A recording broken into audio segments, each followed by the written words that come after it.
Vamos a continuar con Roberto Gallardo. Inició sus trabajos de arqueología en el entonces Consejo Nacional para la Cultura y el Arte, con Cultura en el año 1997. Es egresado con licenciatura por la Universidad Tecnológica de El Salvador.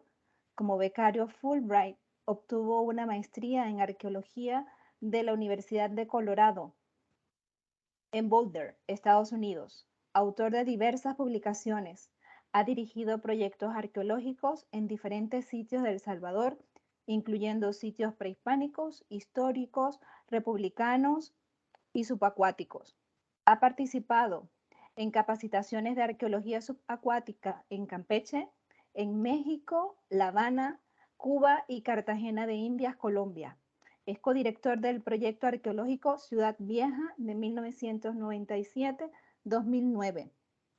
Miembro de la Academia Salvadoreña de la Historia, miembro correspondiente de la Real Academia de Madrid, miembro correspondiente extranjero de la Academia Colombiana de Historia, actualmente jefe de la Unidad de Investigaciones y Curaduría en el Museo Nacional de Antropología, Dr. David J. Guzmán, y director del proyecto Registro y Documentación de Sitios Arqueológicos Marítimos en El Salvador por el Museo Nacional. Le damos la bienvenida y lo felicitamos porque hoy está de cumpleaños con la ponencia, así que va a celebrar con esta maravillosa ponencia registro y documentación de 7 barcos a vapor en El Salvador 1850-1900. Adelante, Hola, Roberto. muchas gracias, Linet.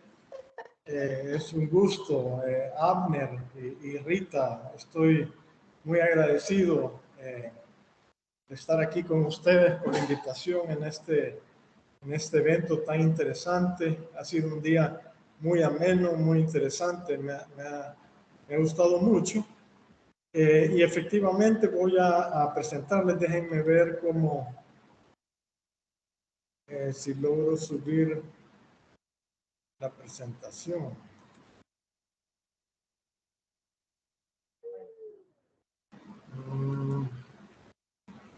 Tengo problemas. Yo comparto, Roberto, de acá. Déjame. Creo que es esta. Espérame. Aquí está. Habilitar edición.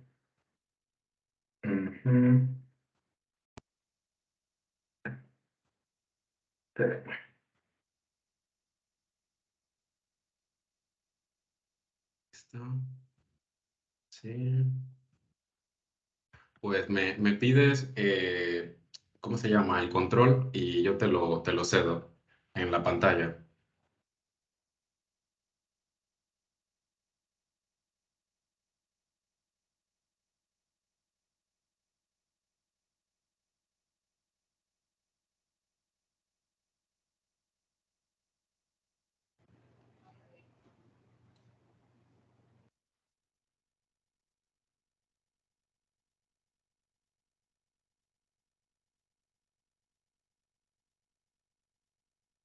Cuando quieras, Roberto.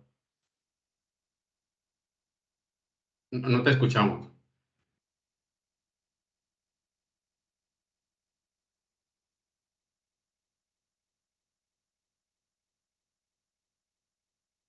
Se te ha perdido el audio. Déjame. Aparece, Roberto, como si tuvieras apagado el micrófono.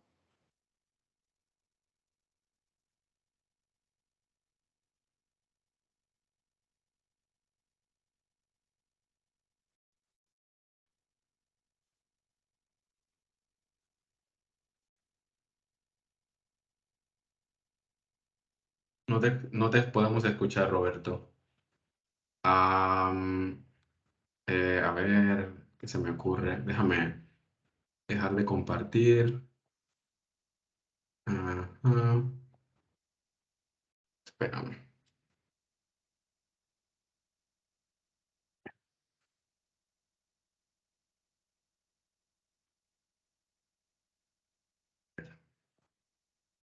Puedes volver a entrar, Roberto. O sea, volver a entrar a la presentación. O sea, digamos, salir y entrar para...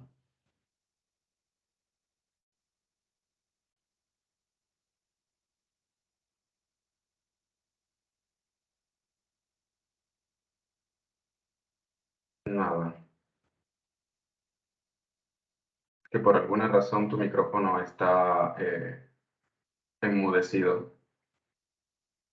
Sí.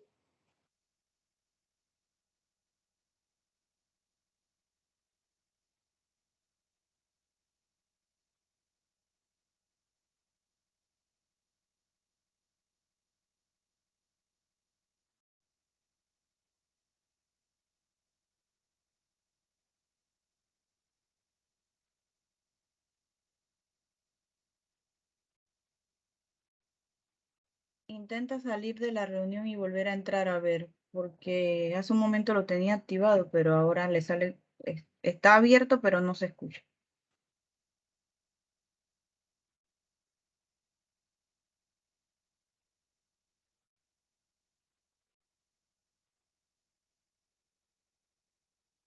Cosas que pasan en el mundo virtual. Sí. Bueno, otra forma, Roberto, es que yo te llame por WhatsApp y entonces el audio lo compartes por WhatsApp. Eso podría ser una forma.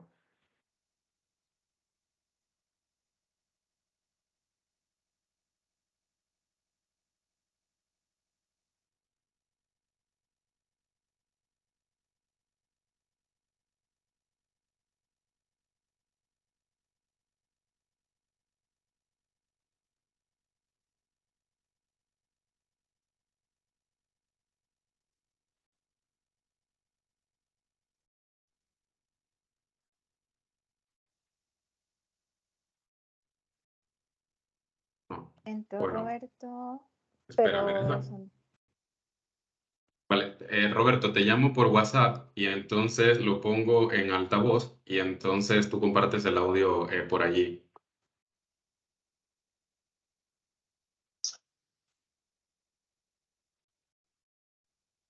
Sí. A ver, ¿ustedes le escuchan allá? No, solamente te escuchamos a ti, Abner, creo. es que lo tengo en altavoz. Ahora, dale, a Roberto, habla, por favor.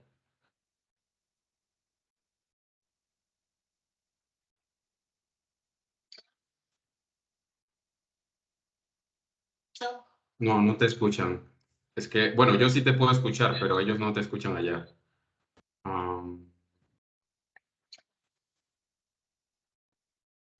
No se escucha. No, lo estás poniendo en el lado del micrófono, de la bocina. A ver. Sí. No se escucha. No.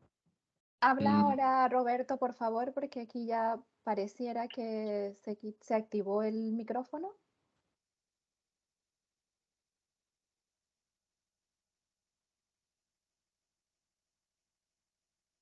Pues a ver qué se me ocurre. Ustedes disculpen los problemas técnicos. Eh, mm, a ver qué hacemos. Ya te has desconectado, Roberto, y vuelto a conectar. Eso podría funcionar. Sí. Eh, es que no sé qué podemos hacer. Acaba de salir, deja que vuelva a entrar a ver si se resuelve. Les pedimos que nos esperen unos minutos. Tenemos problemas técnicos. Acaba de entrar. Ahora se escucha. Hola, ¿me escuchan ahora? Ahora Sí. sí te escuchamos. Ahora sí te escuchamos Perfecto, perfectamente. perfecto. Déjenme ver para entrar a la pantalla. Aquí. ¿Pueden ver la presentación? Sí, la Sí, vemos. sí la vemos, Yo, sí la vemos. yo he compartido la pantalla, Roberto. Entonces tú pídeme el permiso para controlarla. Eso te debe salir arriba, como pedir control, algo así.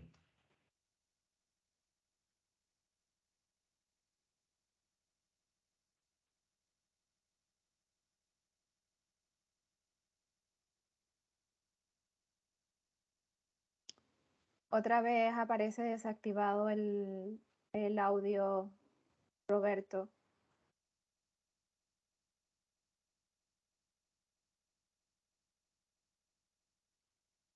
No sé qué pasa. Que creo que es cuando comparto la pantalla, puede ser. ¿Qué ha pasado? Mm, está enmudecido, Roberto. Y ahora sí me escuchan, ¿verdad? Sí, ahora sí te Sí. escuchamos. Sí, solo el problema que tengo es la pantalla, hacer visible la pantalla.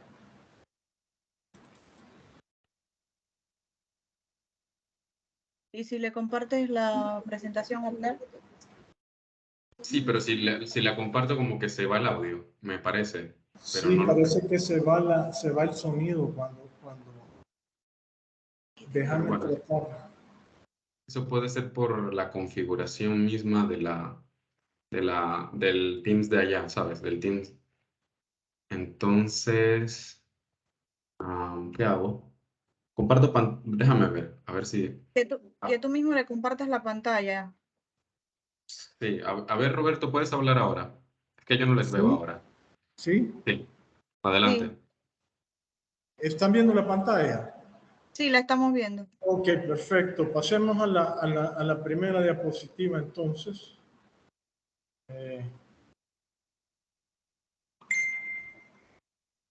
Bueno, El Salvador es el país más pequeño de Centroamérica, ¿verdad? Con una extensión de 21.000 kilómetros cuadrados y tenemos una franja costera de 321 kilómetros. A diferencia del resto de países, no tenemos salida al Atlántico, no tenemos costa en el Atlántico. Sin embargo, se han identificado varios sitios arqueológicos marítimos en la costa pacífica y como en otros países, el desarrollo de la arqueología subacuática en El Salvador se divide en dos periodos, ¿verdad? El periodo de exploración, más o menos del siglo XIX hasta el año 2001, y el periodo científico del 2001 a la actualidad. ¿Pueden ver bien la pantalla? Disculpen. Sí, Perfecto. El Museo Nacional de Antropología, doctor David J. Guzmán, realiza un proyecto de registro y documentación de sitios arqueológicos marítimos. Este proyecto empezó aproximadamente unos 11 años y hasta la fecha llevamos 13 sitios marítimos registrados. De estos 13 sitios, 12 son pecios y de estos 12 pecios, 7 son barcos de vapor, de los cuales voy a hablar un poco esta tarde. Y efectivamente, de estos 7 barcos de vapor, es interesante notar las fechas en que fueron construidas y en que naufragaron, lo cual indica una actividad, mucha actividad en un tiempo muy delimitado, ¿verdad? Estos pecios los hemos identificado en diferentes partes del país, pero principalmente en el occidente, en la costa occidental, en Punta Remedios, donde se encuentra el puerto de Acajutla. Ahí hay un arrecife volcánico y los barcos a la llegada o a la salida del puerto encallaban en este arrecife. El otro lugar donde se han identificado vapores es aquí en el oriente, en la bahía de Jiquilisco. Y efectivamente, aquí tenemos una tabla con información de cada uno de los vapores. De los 12 sitios, 7 son vapores y los voy a mencionar rápidamente. Uno, el SS Columbus, está en los Cóbanos, Sonsonate, en un área natural protegida y en Punta Remedios. Fue construido en 1848 y naufragó en 1861. Este fue registrado en el 2011. Luego tenemos el Honduras, en la bahía de Jiquilisco, en el oriente, construido en 1871 y naufragó en 1886. Luego el Colón, el SS Colón, en Acajutla, en Sonsonate, construido en 1872, naufragó en 1904. El Douglas, que posteriormente se le cambió el nombre a Sacara, construido en 1872 y naufragó en 1890. El Cheribón, construido en 1882 también, se hundió en 1902. El San Blas, del 82 también, y se hundió en 1901. Y finalmente el PSJ-1, que es un vapor que no hemos identificado el nombre ni la fecha. Pero lo interesante aquí es ver las fechas en que estas embarcaciones fueron construidas, y como pueden ver, tenemos un tiempo muy delimitado. El Honduras, por ejemplo, construido en 1871, el Colón en el 72, el Douglas en el 72, luego el Cheribón en 1882 y el San Blas en 1882. Entonces, estos barcos de vapor estuvieron funcionando en una época determinada donde había mucha actividad marítima en la costa del Pacífico centroamericano. Yo en lo personal creo que han habido dos apogeos de comercio marítimo, de actividad marítima en el Pacífico centroamericano y específicamente en El Salvador. Uno es durante la época de exploración en el siglo XVI, principios del XVII, y luego en la segunda mitad del siglo XIX, como podemos apreciar aquí. Y en la mayoría de los casos hemos encontrado las imágenes de estos barcos, ¿verdad?, en los periódicos antiguos y en otros documentos. Pero eso pues nos lleva a la pregunta: ¿qué estaba pasando en esa época? ¿Por qué hay tantos naufragios, tantos barcos de vapor transitando en el Pacífico centroamericano, específicamente en El Salvador? En realidad, los factores externos, el factor principal externo es en 1846 Estados Unidos conquista California, le quita a México, California y buena parte de Oregon. Justamente un año después, el gobierno de Estados Unidos crea dos empresas de vapores. La United States Mail Steamship Company, que se encargaría de transportar bienes y pasajeros desde Nueva York a Colón, y luego la Pacific Mail Steamship Company, que se encargaría de transportar bienes y pasajeros desde Panamá en el Pacífico hasta San Francisco. Justamente un año después se descubre oro en California, en realidad en el 47 se descubre oro en California, pero ya en el 48 ocurre la fiebre del oro y decenas de miles de personas viajan a Panamá para transportarse hasta San Francisco, ¿verdad?, para buscar oro.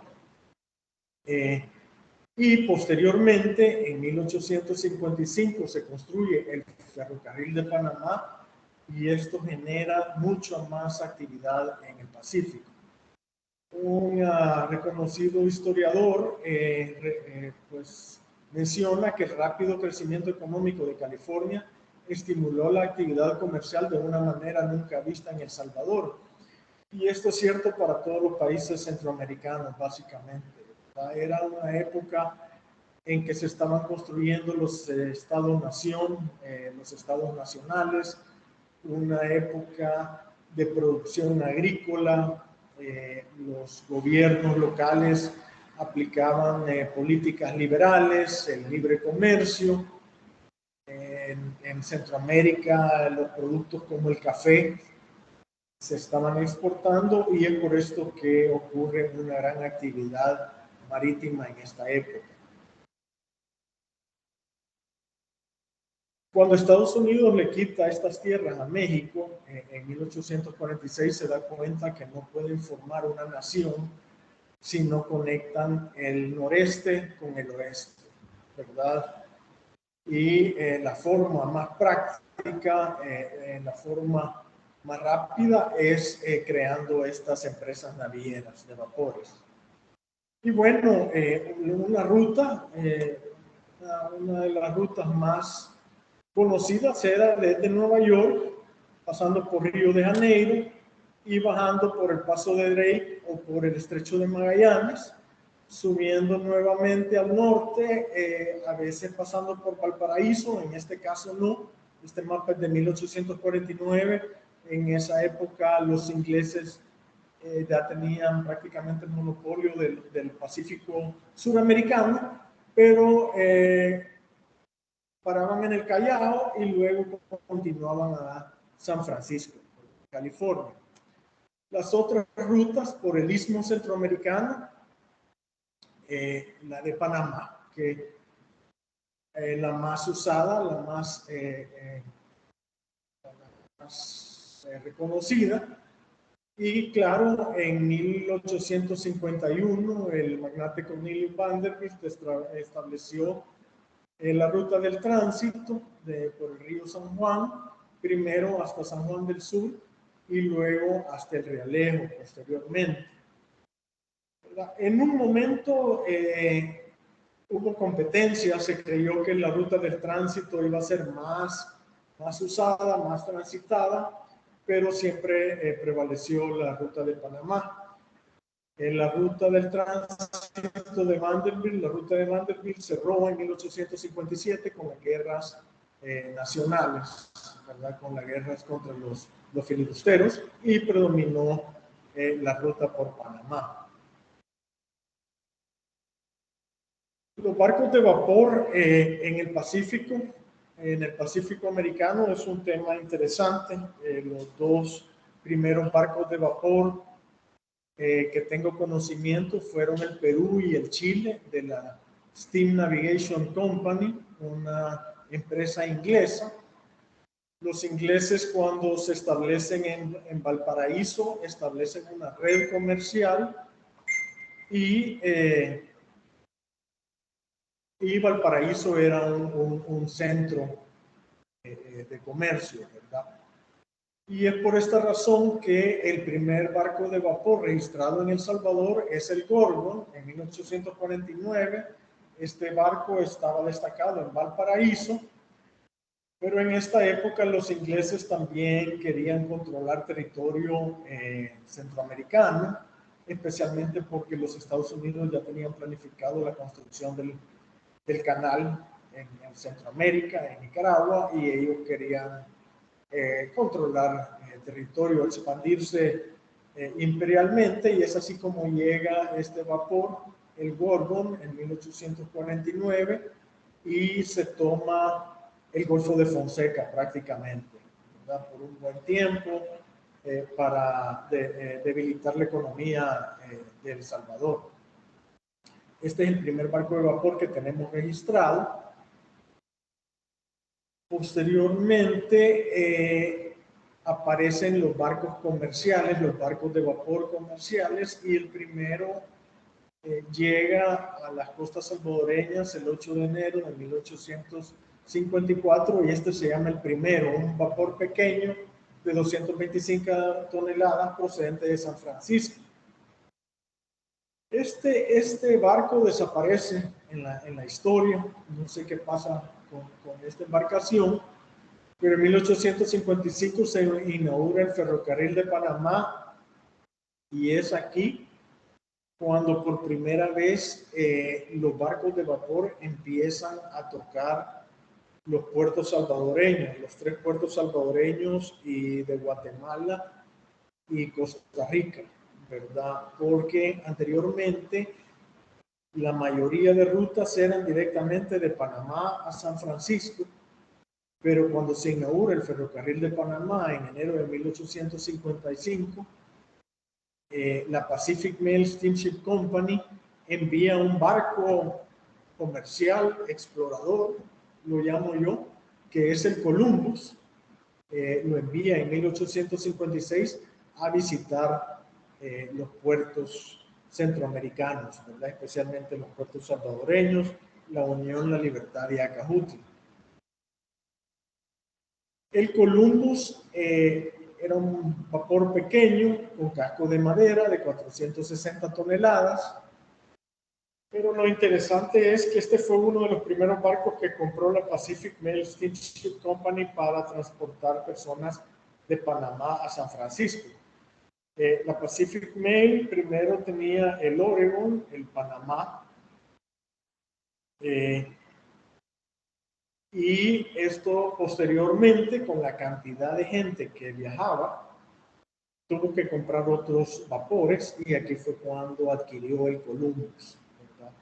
El Columbus, como les había mencionado, fue construido en 1848 y naufragó en 1861 cuando llegaba al puerto de Acajutla, y es uno de los peces que tenemos registrados aquí en El Salvador. Es un motor bastante primitivo, un motor de vapor, probablemente originalmente era un motor de locomotora que fue adaptado a un barco. Entonces, este es uno de los peces que tenemos registrado, el Columbus, de los primeros barcos que transportó personas a San Francisco desde Panamá. Hemos realizado algunos proyectos muy básicos, como fue la documentación fotográfica del Columbus. Este pecio se encuentra en el área natural protegida de los Cóbanos, ahí en Sonsonate, y es uno de los primeros sitios que fueron registrados. Ahora, volviendo a algunos datos históricos que estaban pasando aquí en El Salvador en esta época, pues bien, en los 1870, específicamente en 1878, 79, el café es el primer producto de exportación, es el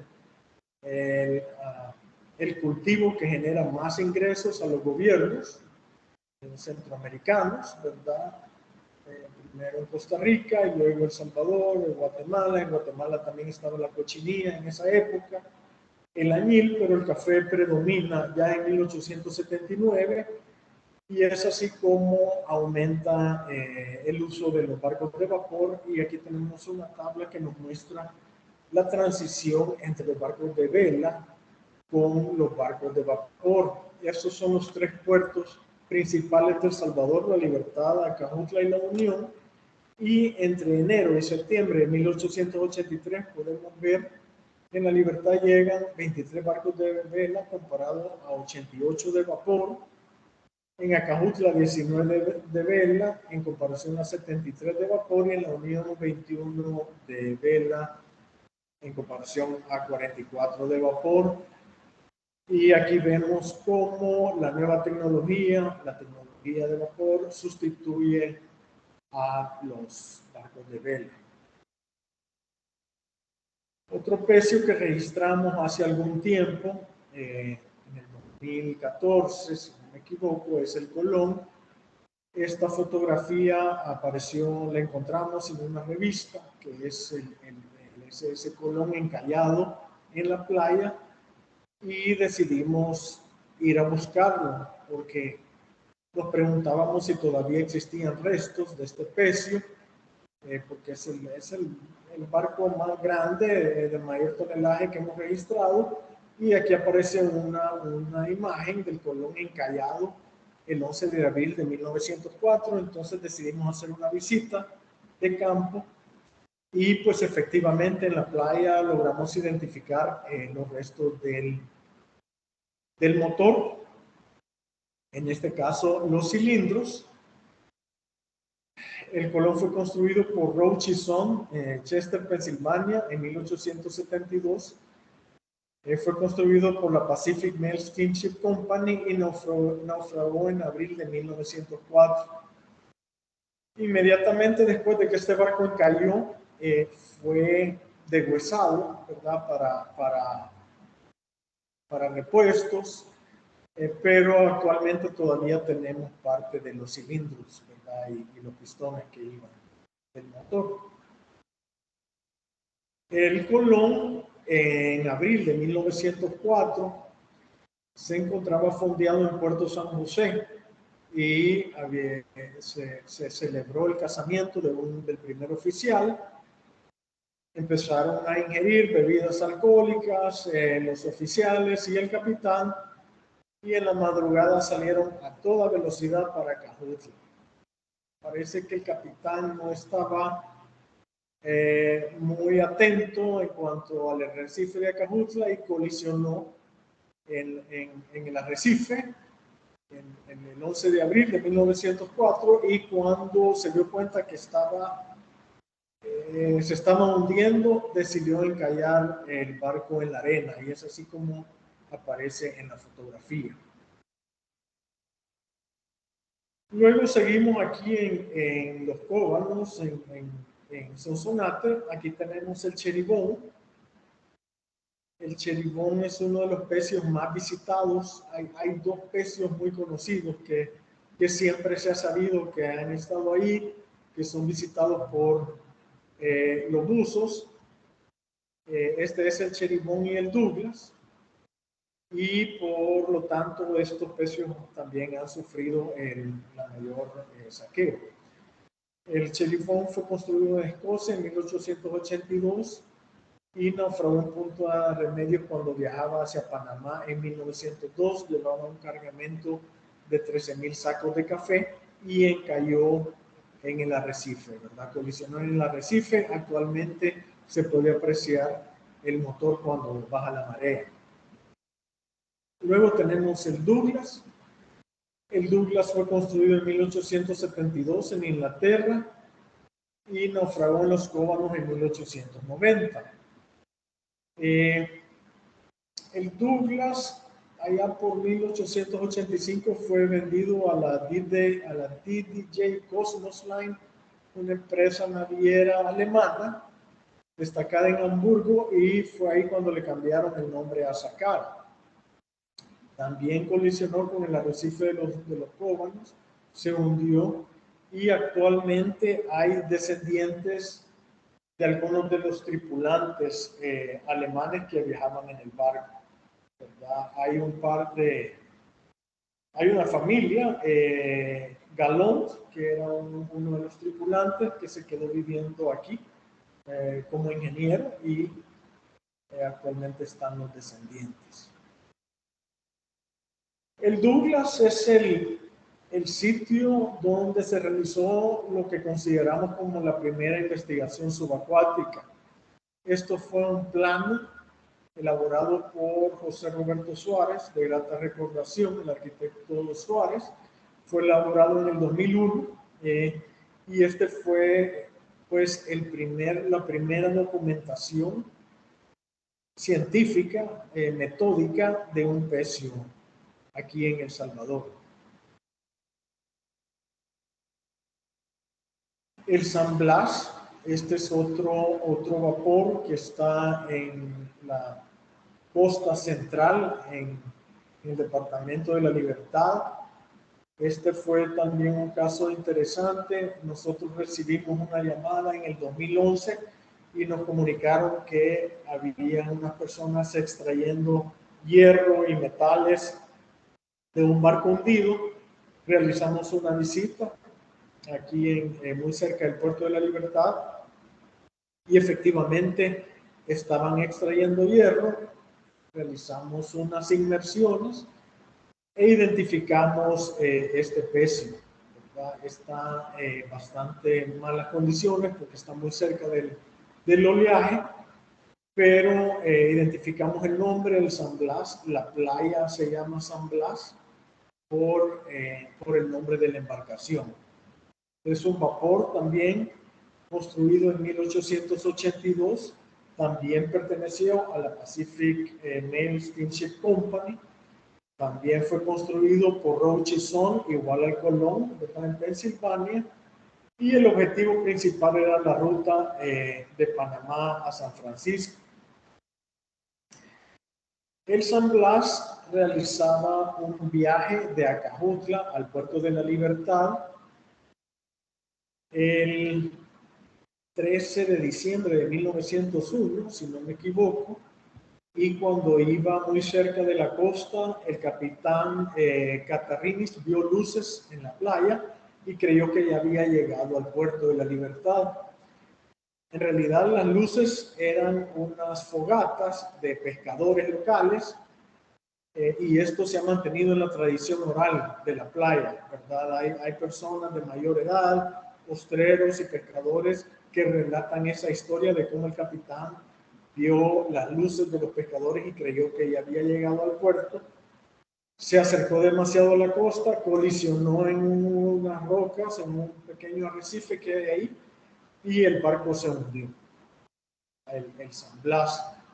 Al día siguiente, porque esto fue en la noche, a medianoche, al día siguiente, los tripulantes y los pasajeros se fueron remando hasta el puerto de la Libertad en las naves salvavidas. Luego nos vamos hacia el oriente del país. Como pueden ver, los dos grupos de pecios que hemos registrado, uno es aquí en Sonsonate, por el puerto de Acajutla, por el arrecife de los Cóbanos, y el otro grupo de pecios es aquí en la bahía de Jiquilisco, y lo que sucede en esta bahía es que hay bancos de arena. La bahía de Jiquilisco, cuando la marea del mar está muy alta, se acumula bastante agua por los ríos y las quebradas, y cuando la marea baja se hace una corriente muy fuerte que ha formado dos bancos de arena justamente frente a la bahía, y es aquí donde han encallado los pecios que hemos registrado. El primer pecio, el PSJ1, lo nombramos así porque es el primer pecio registrado en la Punta San Juan.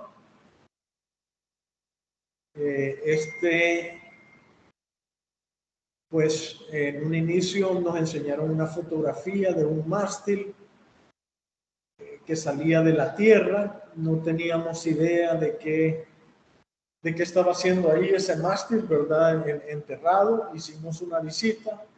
Cuando llegamos al lugar, el mástil ya no estaba, se lo habían llevado los chatarreros, pero pudimos apreciar un pequeño fragmento de hierro que salía de la arena, y fue así como decidimos realizar excavaciones arqueológicas, y efectivamente logramos descubrir parte del mástil, y logramos identificarlo como un vapor por el carbón mineral que se encontró ahí y los materiales, ¿verdad?, con que estaba construido. Desafortunadamente, este pecio está, el nivel freático está muy cerca de la superficie y no pudimos seguir excavando. Pero es evidente que hay una embarcación enterrada en muy buen estado de preservación. Y luego, ya para ir finalizando, el Honduras, este pecio lo encontramos en realidad buscando otra embarcación. Estábamos buscando el Brooklyn Castle, que es un velero con casco de hierro. Y cuando estábamos buscando este velero, encontramos los restos de esta nave, y nos dimos cuenta que no era un velero. Encontramos mecanismos de partes del motor, y encontramos una hélice, una propela como de 5 metros de diámetro, y pues nos dimos cuenta que no era el Brooklyn Castle. Realizamos una investigación y pues identificamos este sitio como el Honduras. También de la Pacific Mail Steamship Company. En realidad primero perteneció a la Panama Railroad Company. Lo mandaron a construir a Liverpool, en Inglaterra, lo cual era raro en esa época industrial, que la mayoría de los barcos de esta empresa se construían en el noreste de Estados Unidos, ¿verdad? Pero bien, este barco viajó un personaje importante, Edward Muybridge, considerado el padre de la fotografía en movimiento. Y Edward Muybridge realizó un viaje de Panamá a San Francisco y en su viaje paró en los puertos de Acajutla, de La Unión, de La Libertad y en Guatemala. Y cuando él desembarcaba, inmortalizó al Honduras con su cámara, ¿verdad? Él es también conocido por las fotografías que tomó en Guatemala de las fincas de café, y esto fue en 1875. Y este es el último vapor que hemos registrado.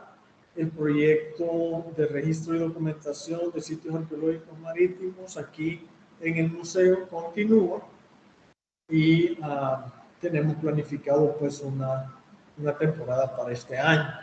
Disculpen por las molestias, por las fallas técnicas. Espero que me hayan escuchado bien y hayan apreciado la presentación. Muy agradecido con todos ustedes. Nosotros también contigo, Roberto, y la verdad que me emociona cada vez que se reafirma esta historia compartida. En la época de la fiebre del oro, te quería consultar si este trayecto del SS Columbus, ¿también se subían pasajeros en El Salvador para esa ruta o eran solo los que ya habían subido en Panamá? Sí, esa es una pregunta bien interesante porque se está estudiando mucho las migraciones a California, ¿verdad? Las migraciones de salvadoreños a California. Nosotros tenemos la población más grande de salvadoreños, hay más de 2 millones de salvadoreños en California, y efectivamente estas embarcaciones salían de Panamá y paraban en los 3 puertos salvadoreños. Sin duda alguna, mucha gente viajó de Centroamérica a San Francisco en estos barcos, y especialmente en el Columbus, que fue de los primeros 10 barcos de la Pacific Mail Steamship Company, ¿verdad? Que realizó la ruta Panamá-San Francisco. Así es que sí hay documentos que muestran las primeras migraciones a California de salvadoreños. Muchas gracias. No sé si alguien más tiene algún aporte o alguna pregunta para Roberto.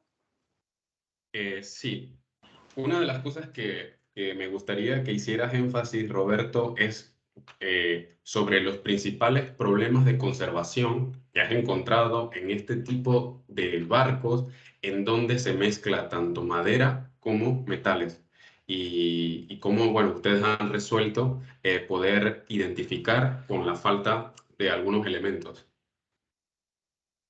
Sí, definitivamente, Abner, la conservación es un problema en ambos casos, ¿verdad? En el caso de la madera, en la mayoría ya no está completamente, ya no existe, ¿verdad? Por ejemplo, el Columbus tenía un casco de madera y solamente está el motor. Sin embargo, hay algunos casos en que sí se ha preservado la madera. En el caso del metal también. Nosotros llevamos en 2 casos un registro. Tratamos de hacer visitas por lo menos una vez al año, especialmente en estos 2 pecios que se encuentran en el área natural protegida, para determinar el deterioro, ¿verdad? Pero sí es bastante notorio en ambos casos, especialmente pues en la madera, que prácticamente es inexistente. Pero ahorita lo que estamos haciendo es lo básico. El proyecto que llevamos a cabo consiste en registrar, conocer estos sitios principalmente, ya que nosotros nos basamos en la premisa que no podemos proteger lo que no conocemos, y es por eso que este proyecto consiste en identificar los lugares, básicamente. Muchas gracias. Tenemos a José Olmos con la mano levantada. Adelante. Una pregunta. Buenas tardes, Roberto, un gusto. José Olmos. Yo siempre tuve la ocasión de escuchar de que el puerto de Acajutla era uno de los más antiguos. De hecho, alguna vez escuché que desde el tiempo colonial. Quería saber si tienen datación de la antigüedad de tanto ese como el de Usulután, ¿verdad? Porque conozco el de la Libertad, que está más cerca a San Salvador, y claro que el que más tiene uno acceso para poder conocer. Pero sí me hubiera gustado saber desde cuándo se data el puerto de Acajutla en Sonsonate como puerto de El Salvador. Sí, claro, José, es un gusto. Efectivamente, el puerto de Acajutla es el más antiguo, y este puerto surge principalmente para la exportación del cacao, ¿verdad? Del cacao que se producía en la región de los Izalcos, ahí en Sonsonate. Y los primeros registros de las salidas de cargamento de cacao están en 1535. ¿Verdad? 1535, 1536, ya este puerto se estaba utilizando para exportar cacao a Huatulco. Es una época bastante temprana, ¿verdad? Y también, que usted mencionaba, en la bahía de Jiquilisco había un puerto que se llamaba Jirigualtique, dice que lo menciona Pedro de Alvarado también en el siglo XVI. Ahí calafatea algunas de sus naves que usó para la conquista del Perú, para su aventura fracasada, ¿verdad? Pero este puerto de Jirigualtique todavía no se ha ubicado aquí en la bahía de Jiquilisco, del siglo XVI. Y el otro, bastante antiguo, más antiguo que el de Acajutla o contemporáneo, es el de Amapala, pero no el Amapala histórico de Honduras, sino que nosotros tenemos en El Salvador está el puerto de Amapala, que para 1533 Pedro de Alvarado pasa la mayoría de ese año ahí también con otra flota, ¿verdad? Y que por cierto perdió 2 barcos aquí en el Golfo Fonseca. Pero sí, el puerto de Acajutla para 1535 ya estaban saliendo barcos con cacao para Huatulco. Micrófono, Linet. Muchas gracias. Gracias por la participación, José. Seguimos con la pregunta de Lourdes. Hola, buenas tardes, buenas noches aquí ya. Bueno, darte la enhorabuena, Roberto, me ha encantado tu intervención. Y bueno, nosotros también aquí en Andalucía estamos empezando a investigar ese tipo de patrimonio de los buques de vapor, que hasta ahora la verdad es que habían sido bastante denostados, sobre todo por la cronología.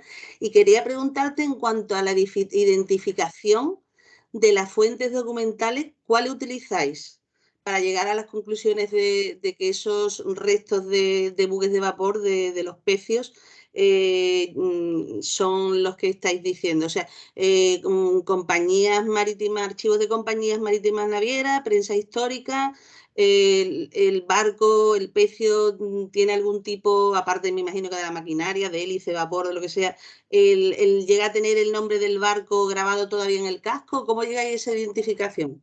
Gracias. Sí, claro.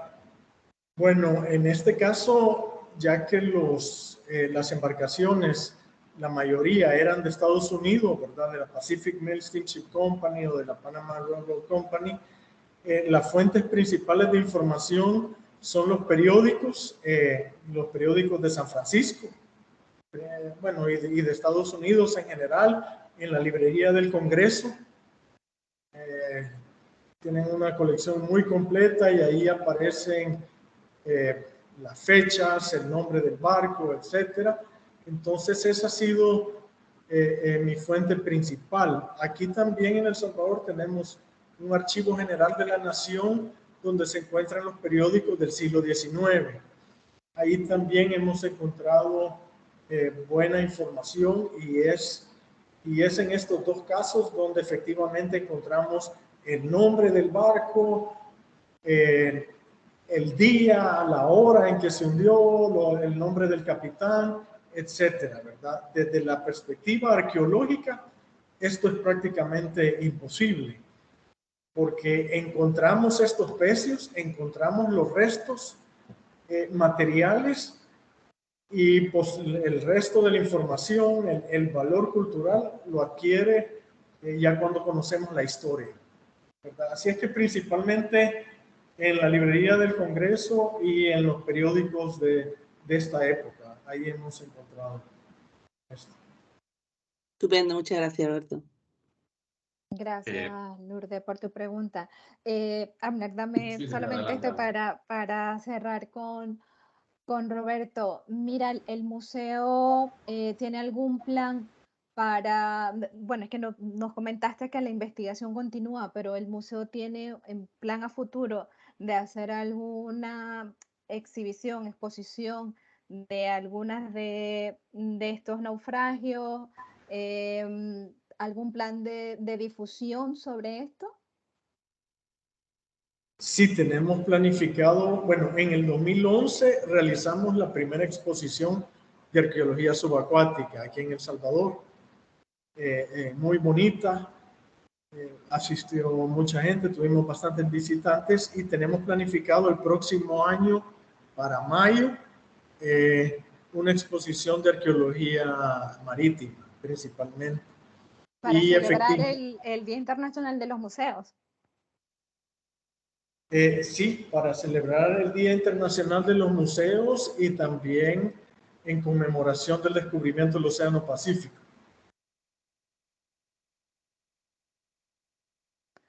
Listo, muchas gracias, Abner. ¿Ibas a comentar algo? Perdona. No, no, adelante. Yo solamente quería preguntar también que si en este caso, en estos contextos que estás investigando, que tienen que ver con vapores y con el siglo XIX, tú has podido involucrar a las comunidades locales en los trabajos arqueológicos, porque no sé qué tanto, o sea, la gente se siente identificada con este tipo de, digamos, de patrimonio, porque si bien es cierto, cuando hablamos de galeones, hay alguna, por ejemplo, como lo comentaba Lourdes en su intervención, sí que hay un arraigo de las personas y nosotros, por ejemplo, en las investigaciones que estamos haciendo en el tema de canoas indígenas, también hay un arraigo muy palpable. Y en cuanto a los vapores, ¿qué nos puedes hablar al respecto? ¿Cómo has resuelto ese problema? Sí, Abner, definitivamente. Bueno, tenemos un caso que yo lo considero exitoso ahí en Los Cóbanos, en Punta Remedios, porque había mucho saqueo de estos pecios y hemos realizado mucho trabajo con la comunidad, le hemos contado la historia de estas embarcaciones, lo cual ellos la han aceptado, se han apropiado en realidad de su patrimonio y ahora los protegen. Sinceramente te digo, es una comunidad pesquera ahí donde hay guardaparques. Antes los buzos sacaban botellas, sacaban platos, cubiertos y nadie decía algo al respecto, ¿verdad? Pero hemos trabajado bastante ahí en los últimos años y ahora la comunidad no deja sacar nada, ¿verdad? Eso ha sido un caso exitoso. Ahora, en cuanto a encontrar estos sitios, esto lo hacemos con los pescadores locales, ¿verdad? Específicamente aquí en el caso de Oriente, estos 5 pecios que hemos identificado en Jiquilisco, los pescadores, los lancheros, nos han llevado a los sitios, ¿verdad? Ellos son los que conocen la ubicación. Así es que sí ha sido vital trabajar con la gente local, definitivamente.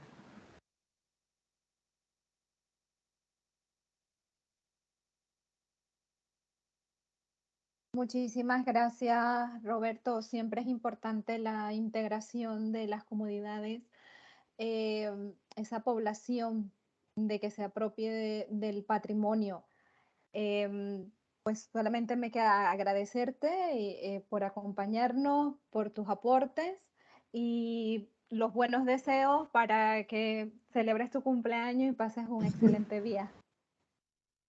Muchísimas gracias. Ha sido un gusto estar con ustedes. Muy agradecido y espero verlos pronto. Gracias nuevamente.